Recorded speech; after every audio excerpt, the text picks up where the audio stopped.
ଆଜ୍ଞା ତୁଳସୀ ନାଟା ବି ଚମତ୍କାର ହେଇଛି ଖାଲି ବାସୁଛି ରଥିଆ ଆଜ୍ଞା ଫୁଲତୋଡ଼ା ଠାରୁ ଫୁଲତୋଡ଼ା ଦବା କଥାଟା ଭାରି ଚମତ୍କାର ହେଇଛି ରେ ସାର୍ ଲୋକମାନେ ଆପଣଙ୍କୁ ଚାହିଁଛନ୍ତି ଆପଣ ସମ୍ଭାଳି ଯାଆନ୍ତୁ ଭାଷଣ ମାରନ୍ତୁ ଭାଷଣ ଭାଷଣ ମୋର ପ୍ରିୟ ଅଞ୍ଚଳବାସୀ ମୁଁ ଭାଷଣ ମାରେନି ଯାହା କରିବା କଥା କରିକି ଦେଖେଇ ଦିଏ ଏ ଅଞ୍ଚଳର ମହିଳାମାନଙ୍କୁ ସମ୍ମାନ ଦେବା ସେମାନଙ୍କୁ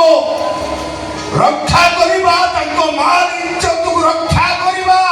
ମୋର ପ୍ରଥମ କର୍ତ୍ତବ୍ୟ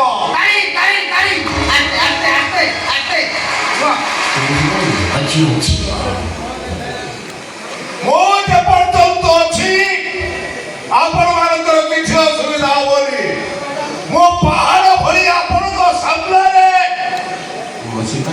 ପଛରେ ଅଛି ପଛରେ ଅଛି ମୁଁ ଆପଣମାନଙ୍କ ପଛରେ ଅଛି ଆପଣମାନେ ଆଗେଇ ଚାଲନ୍ତୁ ମୁଁ ଆପଣମାନଙ୍କ ପଛରେ ଅଛି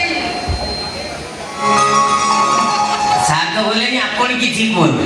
ମୁଁ ସାର୍ଙ୍କ ପଛରେ ଯାଉଛି ମୁଁ ବି ସାର୍ଙ୍କ ପଛରେ ଯାଉଛି ଜୟ ଜଗନ୍ନାଥ ବନ୍ଧୁଗଣ ସାର୍ ବହୁତ ବ୍ୟସ୍ତ ଲୋକ